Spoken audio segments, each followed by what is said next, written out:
The first thing Jack Reacher noticed about Harmony Gulch was the silence. It wasn't a peaceful silence. It was the heavy, oppressive quiet of a place holding its breath. He'd gotten off a bus on a whim, drawn by a name on a map that promised a tranquility he rarely found. Instead, he found a town paralyzed by something unseen. He walked down the main street, a wide, dusty avenue flanked by storefronts with faded paint and dark windows. A few cars were parked at odd angles, as if their drivers had vanished mid-errand. No people, no dogs barking, just the low hum of a transformer somewhere and the lazy buzz of flies in the afternoon sun. Reacher's internal clock, a finely tuned instrument honed by years in the military, told him it was just past 3 in the afternoon, a time when a town, even a small one, should have a pulse. Harmony Gulch was flatlining. He stopped in front of a diner, the kind of place that should have been a hub of local life. The neon sign above the door was dark, but a handwritten sign taped to the glass read, "Open." He pushed the door. It was unlocked. Inside, the air was stale and smelled of old coffee and something else, something coppery and metallic that prickled at the back of his throat. The diner was empty. Plates of half-eaten food sat on tables, the food cold and congealed. A newspaper lay open on the counter, dated 3 days ago. Reacher picked it up. The headline was about a local bake sale, nothing to explain the mass disappearance. He moved behind the counter, his senses on high alert. He saw a flicker of movement in the reflection of the chrome coffee machine. He turned, his body coiling like a spring. A young woman was huddled in a booth in the far corner, her face pale and streaked with tears. She flinched when she saw him, her eyes wide with a terror that was bone deep. "Who are you?" she whispered, her voice trembling. "A traveler," Reacher said, his voice low and calm. "What happened here?" The woman shook her head, a fresh wave of tears spilling down her cheeks. "They took them. They took everyone." "Who's they?" "The company," she said, her voice barely audible. "They came. They promised jobs, prosperity. They built the plant on the edge of town. And then things started to change." Reacher's eyes scanned the diner again, this time with a new focus. He saw it now. The subtle signs of a struggle. A chair knocked over. A smear of something dark on the floor, partially wiped away. The silence of the town wasn't just the absence of life, it was the aftermath of its removal. "What's your name?" he asked the woman. "Sarah," she whispered. "All right, Sarah, tell me everything." Sarah's story was a torrent of fear and confusion. The company, a faceless corporation called Omnigen, had arrived 6 months ago. They had bought up land, built a sprawling, windowless facility, and hired most of the town. At first, it had been a godsend. Harmony Gulch had been dying a slow economic death, and Omnigen had been its salvation. But then the strange thing started. The trucks that only came and went in the dead of night. The armed guards who patrolled the perimeter of the plant, their faces hard and unsmiling. The way people who worked at the plant became distant, secretive. Their families said they were different, quieter, colder. And then, 3 days ago, the town had simply emptied. Sarah had been out of town visiting her sick mother. When she returned, she found this, a ghost town. Her father, the town sheriff, was gone. Her friends, her neighbors, everyone. Reacher listened, his mind piecing together the fragments. A powerful corporation, a secretive facility, a vanished population. It was a puzzle, and Reacher had a deep-seated need to solve puzzles, especially when they involved innocent people. "Where is this plant?" he asked. Sarah gave him directions, her eyes pleading. "You can't go there. It's not safe." "I'm just going to take a look," Reacher said, a promise he had no intention of keeping. He left the diner, the coppery smell clinging to his clothes. The sun was beginning to set, casting long, ominous shadows down the empty street. He walked to the edge of town, following the road Sarah had indicated. the silence seemed to grow heavier with every step.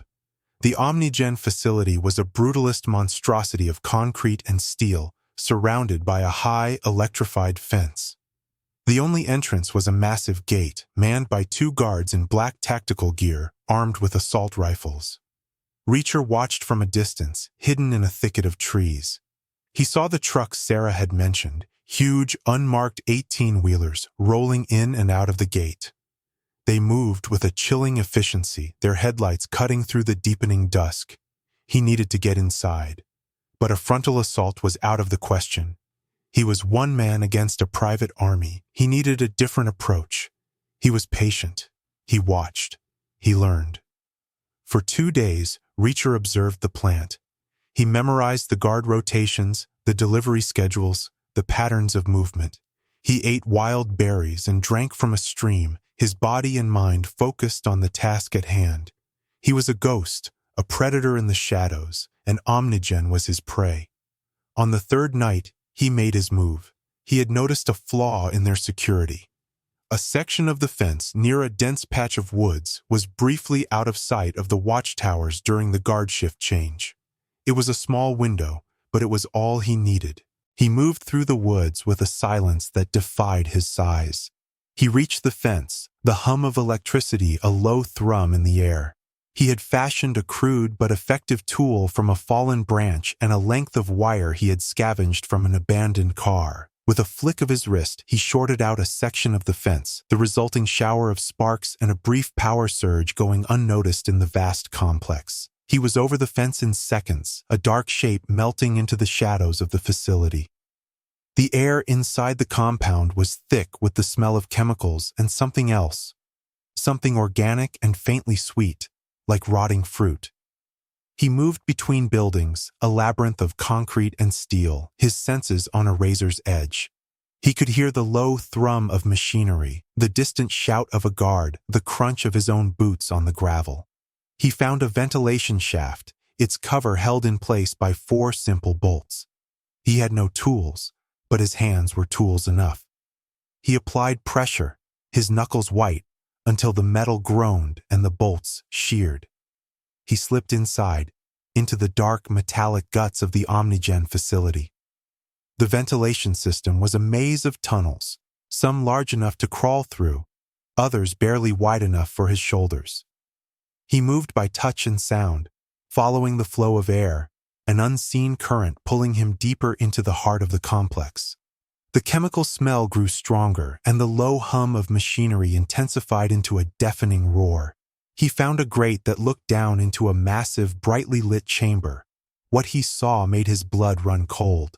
The chamber was filled with rows upon rows of transparent pods, like coffins standing on end. Inside each pod was a person, suspended in a pale, glowing liquid, their faces slack and their eyes closed. He saw the faces of the people of Harmony Gulch, the sheriff, the baker, the librarian, the children, all of them trapped in a living death. Wires and tubes snaked from the pods to a central computer, its screens displaying a cascade of data that Reacher couldn't understand, but he didn't need to understand the science to know what he was seeing. This wasn't a factory. It was a laboratory, a human farm. A voice, amplified by unseen speakers, echoed through the chamber. Intruder alert. Sector Gamma. Seal all exits. Reacher had been spotted. He dropped from the grate, landing silently on the floor below. Alarms blared, red lights flashing, casting the chamber in a hellish glow. Doors slammed shut, and he could hear the sound of running feet, the clatter of weapons being readied. He was trapped, but Reacher didn't see a trap. He saw a target-rich environment. He moved with a brutal efficiency, a force of nature unleashed. The first 2 guards to enter the chamber never saw him coming. He used the environment to his advantage, the pods providing cover, the maze of pipes and conduits a jungle gym for a man of his size and strength. He was a phantom, a whisper of death in the chaos. He fought with a cold, calculated fury. He wasn't a martial artist, not in the traditional sense. He was a brawler, a pragmatist. He used his elbows, his knees, his head. He used whatever was at hand. A length of pipe became a club. A fire extinguisher became a projectile.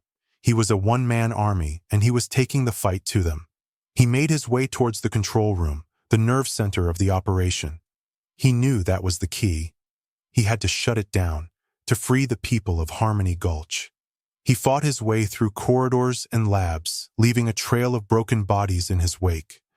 The guards were well-trained, well-equipped, but they had never faced anyone like him. They were used to fear, to intimidation. Reacher didn't know the meaning of the word. He kicked down the door to the control room, a heavy steel barrier that he tore from its hinges. Inside, a man in a white lab coat sat at a console, his face a mask of disbelief and terror. He was flanked by two more guards, their rifles leveled at Reacher's chest. "You're too late," the man in the lab coat said, his voice a smug sneer. "The process is irreversible. They are ours now." Reacher didn't waste time with words. He moved, a blur of motion. The guards' rifles were useless at such close range. He disarmed them with a brutal efficiency, the crack of bone and the thud of bodies hitting the floor, a grim percussion in the enclosed space. He turned to the man in the lab coat, his eyes cold and hard. "You're going to reverse it," he said, his voice a low growl. The man laughed, a high, hysterical sound. "Or what? You'll kill me? Go ahead. It won't change anything." Reacher grabbed the man by the front of his lab coat, lifting him off the floor with one hand. "I'm not going to kill you," he said, his voice dangerously quiet. "I'm going to break you. I'm going to start with your fingers, one by one. And then I'm going to move on to your toes. And when I'm done with that, I'm going to start on the bigger bones. You'll be begging me to kill you long before I'm finished." The man's bravado evaporated, replaced by a raw, primal fear. He saw the truth in Reacher's eyes. This was not a man who made idle threats. "The pods," the man stammered, his body trembling. "They are controlled by a central AI.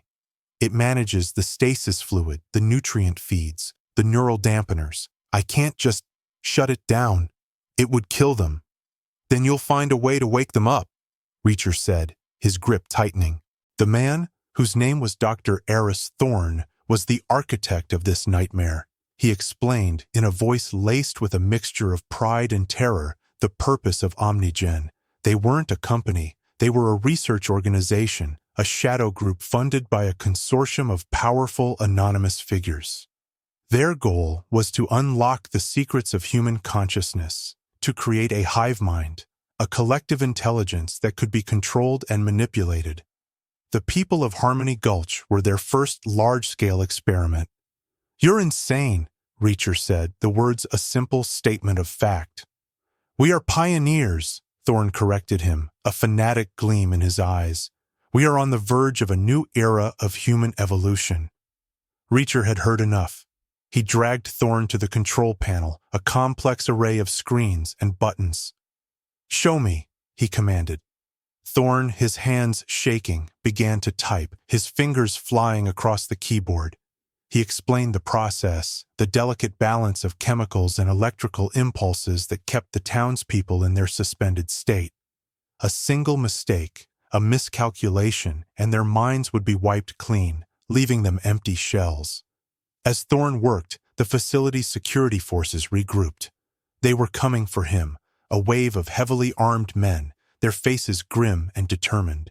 Reacher could hear them massing outside the control room, their voices a low murmur of command and control. "Hurry up," Reacher said, his eyes on the reinforced door. "I'm going as fast as I can," Thorne whined, sweat beading on his forehead. "The AI is fighting me. It recognizes me as a threat." The door to the control room exploded inwards, a shaped charge blowing it off its hinges. A team of guards stormed in, their weapons raised, their faces hidden behind black balaclavas. Reacher moved to intercept them, a human battering ram. He met their charge with a ferocity that sent the first two men flying. He was a whirlwind of motion, his fists and feet a blur of controlled violence. He was outnumbered, outgunned, but he was not outmatched. He fought with a primal intensity, his mind a cold, clear stream of tactical awareness. He saw every move before it happened, every feint, every attack. He was a master of the brutal ballet of combat, and the control room was his stage. He used their own numbers against them, turning their tight formation into a liability. He was a wedge, a fulcrum, a point of leverage that sent bodies crashing into each other. He was a force of nature, and they were just men. While Reacher held the line, Thorne continued to work, his fingers a desperate dance on the keyboard. "I've almost got it," he shouted over the din of the fight. "I've bypassed the AI's primary protocols. I can initiate the reversal sequence." "Then do it," Reacher grunted, driving his elbow into the throat of a guard who had gotten too close. Thorne hit a final key, a large red button on the console. A new set of alarms blared, a different sound this time, a high-pitched wail that seemed to vibrate in Reacher's bones. On the screens, the data streams reversed, the flow of information changing direction. In the main chamber, the pale liquid in the pods began to drain, and the soft glow that had illuminated them faded. The people of Harmony Gulch began to stir, their eyelids fluttering, their fingers twitching. The remaining guards saw what was happening. They knew they had failed. Their leader, a mountain of a man with a scarred face and dead eyes, let out a roar of fury and charged at Thorne, his hands outstretched, his intent clear. Reacher intercepted him, a collision of two irresistible forces. The two men crashed into the control panel, sparks flying, a shower of broken glass and twisted metal. They were locked in a brutal embrace, a test of pure strength and will. The man was strong, almost as strong as Reacher, but Reacher was smarter. He found a pressure point, a nerve cluster in the man's neck, and squeezed, his thumb a vice of pure agony. The man's eyes widened in shock and pain, his grip loosening. Reacher drove his knee into the man's solar plexus, and the fight went out of him.